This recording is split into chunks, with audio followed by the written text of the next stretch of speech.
ಸಣ್ಣ ಹಳ್ಳಿಯ ಪುಟ್ಟ ಜೀವ. ಕರ್ನಾಟಕದ ಒಂದು ಹಸಿರು ತುಂಬಿದ ಸಣ್ಣ ಹಳ್ಳಿ. ಅಲ್ಲಿ ಕೃಷಿ ಮಾಡುತ್ತಾ ಜೀವನ ಸಾಗಿಸುತ್ತಿದ್ದ ಸರಳ ಜನರು. ಆ ಹಳ್ಳಿಯಲ್ಲಿ ಗೋಪಿ ಎಂಬ ಒಂದು ಪುಟ್ಟ ಬಾಲಕನಿದ್ದ. ಅವನ ಕಣ್ಣುಗಳಲ್ಲಿ ನಿರಪರಾಧಿತನ, ಹೃದಯದಲ್ಲಿ ಶುದ್ಧತೆ. ಗೋಪಿ ಅನಾಥ. ಅವನ ತಂದೆತಾಯಿ ಸಣ್ಣ ವಯಸ್ಸಿನಲ್ಲೇ ವಿಧಿವಶರಾದರು. ಅವನನ್ನು ಅವನ ಅಜ್ಜಿ ಬೆಳೆಸುತ್ತಿದ್ದಳು. ಅವಳು ಪ್ರತಿದಿನ ದೇವರ ಕಥೆ ಹೇಳುತ್ತಿದ್ದಳು, ವಿಶೇಷವಾಗಿ ರಾಯರ ಮಹಿಮೆ. ಬಾಲಕ, ರಾಯರು ಭಕ್ತರ ಕಷ್ಟವನ್ನು ಕ್ಷಣದಲ್ಲೇ ನಿವಾರಿಸುತ್ತಾರೆ ಎಂದು ಅವಳು ಹೇಳುತ್ತಿದ್ದಳು.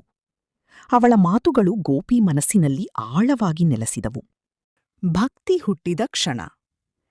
ಒಂದು ದಿನ ಹಳ್ಳಿಗೆ ಒಬ್ಬ ಸಂತರು ಬಂದರು. ಅವರು ರಾಯರ ಭಜನೆ ಮಾಡುತ್ತಿದ್ದರು. ಓಂ ಶ್ರೀ ರಾಘವೇಂದ್ರಾಯ ನಮಃ ಎಂಬ ಮಂತ್ರಧ್ವನಿ ಎಲ್ಲೆಡೆ ಹರಡಿತು. ಗೋಪಿ ಆ ಶಬ್ದ ಕೇಳಿ ಆಕರ್ಷಿತನಾದ. ಅವನು ಸಂತನ ಬಳಿ ಹೋಗಿ ಕೇಳಿದನು, ಅಯ್ಯ, ಈ ರಾಯರು ಯಾರು? ಸಂತನು ನಗುತ್ತಾ ಹೇಳಿದನು, ಬಾಲಕ, ಅವರು ಜೀವಂತ ದೇವರು. ನಿನ್ನ ಮನಸ್ಸಿನಿಂದ ಪ್ರಾರ್ಥನೆ ಮಾಡಿದರೆ ಅವರು ಕೇಳುತ್ತಾರೆ.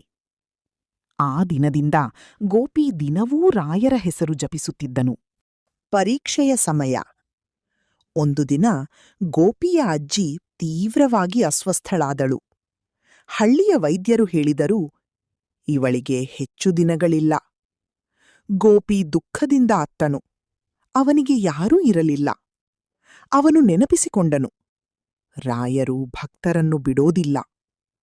ಅವನು ರಾತ್ರಿ ಒಬ್ಬನೇ ದೇವಸ್ಥಾನಕ್ಕೆ ಹೋಗಿ ರಾಯರ ಮುಂದೆ ಕೂತು ಅತ್ತನು, ರಾಯರೇ, ನನ್ನ ಅಜ್ಜಿ ನನ್ನಿಲ್ಲ, ಅವಳನ್ನು ಉಳಿಸಿ.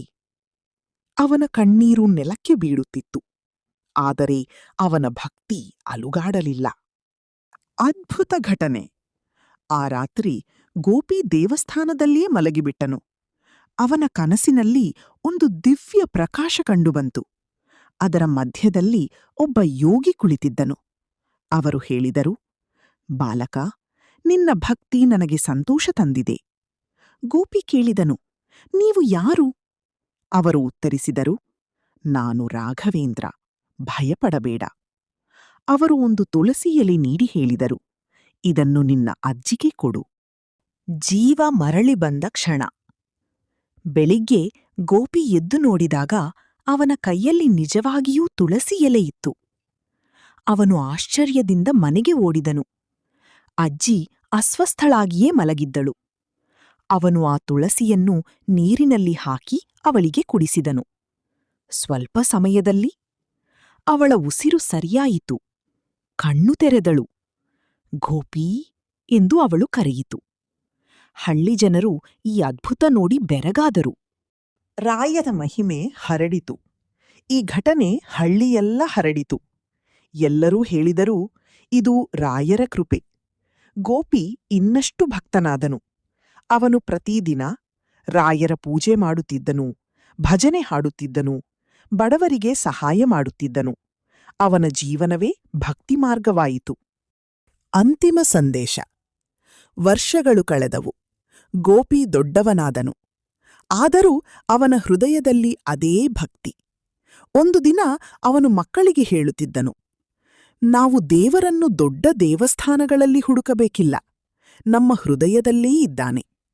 ಭಕ್ತಿ ನಿಜವಾದರೆ ರಾಯರು ನಮ್ಮನ್ನು ಕಾಪಾಡುತ್ತಾರೆ. ಹೀ ಕಥೆಯ ಸಾರಾಂಶ. ಈ ಕಥೆ ನಮಗೆ ಹೇಳುವುದೇನು ಎಂದರೆ, ಭಕ್ತಿ ವಯಸ್ಸು ನೋಡೋದಿಲ್ಲ. ಶುದ್ಧ ಮನಸ್ಸು ದೇವರನ್ನು ತಲುಪಿಸುತ್ತದೆ. ಕಷ್ಟ ಬಂದಾಗ ಭಕ್ತಿ ಬಿಡಬಾರದು. ರಾಯರ ಕೃಪೆ ಸದಾ ಭಕ್ತರ ಮೇಲೆ ಇರುತ್ತದೆ.